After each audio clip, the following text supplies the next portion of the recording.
آج ہمارا موضوع ہے آدھی جنگ۔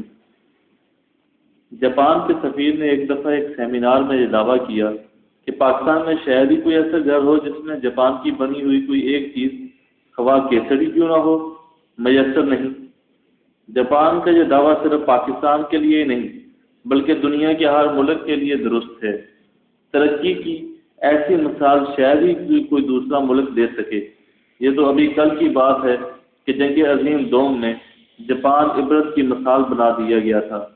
مہذب دنیا کے سرخیل امریکہ نے اس کے 2 شہر ان ایٹمی ہتھیاروں سے نیست و نابود کر دیے تھے جن ہتھیاروں پر پابندی کے لیے وہ دنیا بھر میں چیختا پھر رہا ہے۔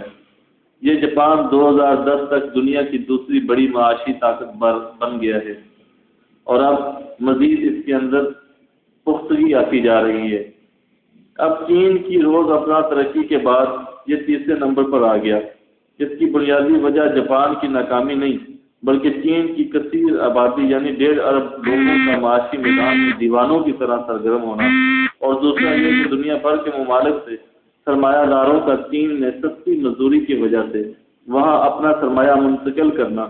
آج یہ سرمایہ وہاں سے نکل جائے یہ چین اپنے عوام کی فلاح و بہبود، ترقی اور مزدوروں کی تنخواہوں پر اتنا خرچ کرنے لگے جتنا جاپان کرتا ہے تو جاپان کا شاید دور تک بھی کوئی مقابلہ نہ کر سکے۔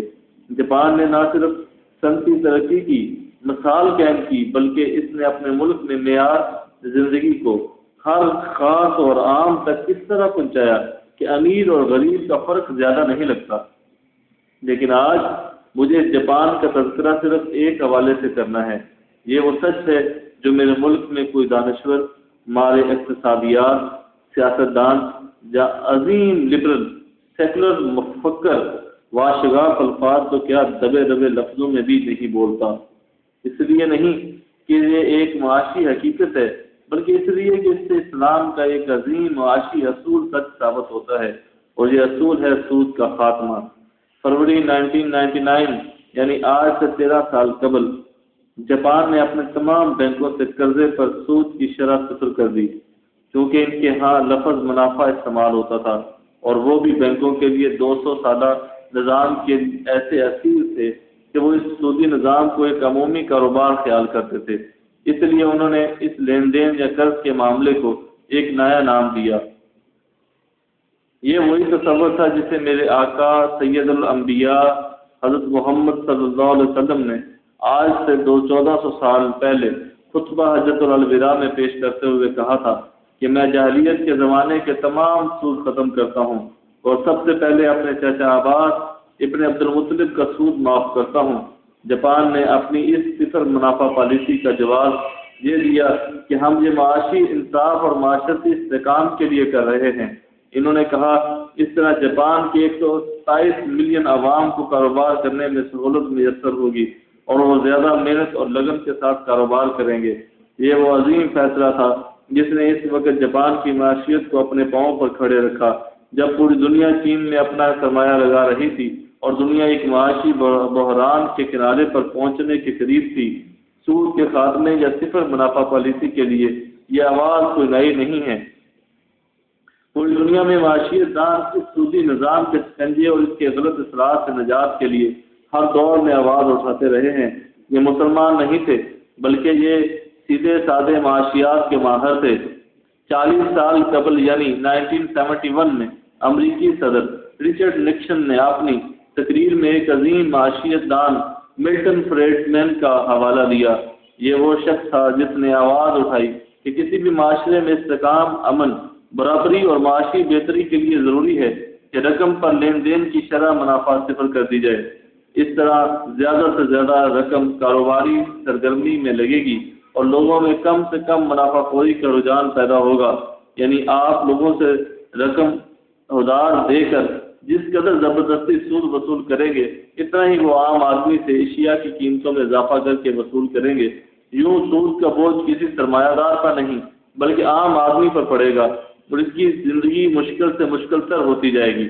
اسی ملٹن فریڈمین کے اصول کا تذکرہ کرتے ہوئے نکسن نے کس سچائی سے اعتراف کیا اور اس کی پیش گوئی کس قدر سچ ثابت ہوئی۔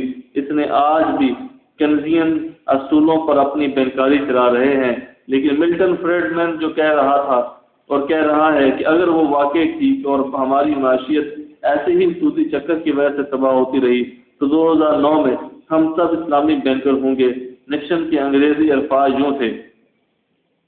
یہ الفاظ کس قدر حقیقت پر مبنی تھے کہ اس لیے یہ لوگ دیکھ رہے تھے کہ سود کا یہ نظام عام آدمی سے اس کی زندگی کی تمام ضروریات کو منافع خوری کے شکنجے میں جوڑ کر رہا ہے کہ ایک دن یہ سب کا سب دھرم سے بیٹھ جائے گا اور پھر یہی ہوا کہ 2008 میں صرف ایک کمپنی لیمن بیٹھی تو پھر سب یوں گرنے لگے کہ معیشت پر کالے بادل چھا گئے۔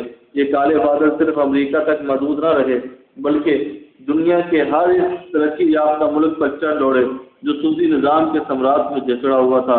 آج امریکہ کے فیڈرل فنڈ کی شرح سود 1%، برطانیہ کی 2%، کینیڈا کی 2.25% اور پورے یورو زون میں 2.5% ہے۔ یہ رقم زیادہ سے زیادہ بینک کے اخراجات چلانے کے لیے ہی لی جاتی ہے، ورنہ اصل میں سود کا معاملہ مکمل طور پر ختم ہو چکا ہے، کیونکہ یہ سب معاشی ماہرین سمجھتے ہیں کہ اگر ایک دن کے لیے بھی سود کو جاری رکھا گیا تو یہ سب کے سب محلات، فیکٹریاں، شاہراہیں اور خوبصورت ذرائع آمد و رفت معطل ہو کر رہ جائیں گے۔ یہ تصور کوئی نیا نہیں ہے۔ اگر آپ کو اسلام کے پیش کردہ اصول سے چڑ ہے تو بھی سودی بینکاری کے مظالم پر تو معاشی مفکرین کی آوازیں زیر سے اٹھتی رہی ہیں جو آپ کو تمام معاشی کتب میں مل جائیں گی۔ 1950 میں لویلٹ میٹنزر نے شکاگو یونیورسٹی میں سودی بینکاری کے متبادل طور پر ایک ماڈل تجویز کیا۔ اسی ماڈل کو بنیاد بنا کر 1985 میں IMF نے اپنے پیپرز میں اسے ایک بہترین ماڈل قرار دیتے ہوئے کہا اس سے تمام معاشی اداروں میں استحکام آئے گا۔ 1985 کے IMF پیپرز سے اسلام کے اصولوں کے مطابق قرارداد دیتے ہیں۔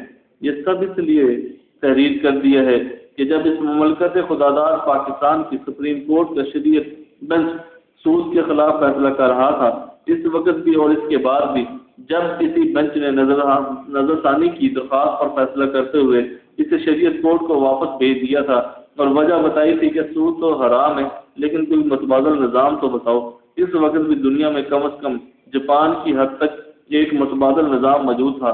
دنیا کے معاشیت دانوں کی ایک کثیر تعداد متبادل نظام پیش کر چکی تھی، لیکن ہم نے اسلام کے معاملے میں ہمیشہ آدھی جنگ لڑی ہے۔ ہم نے نعرے لگائے، جلوس نکالے، اسلام کے نظام کے حق میں تقریریں کی، کتابیں لکھیں، لیکن ان تمام اصولوں کے مطابق موجودہ نظام کو ڈھال کر متبادل کے طور پر پیش نہ کیا۔ یہی ہمارا المیہ ہے اور یہی ہماری خرابی۔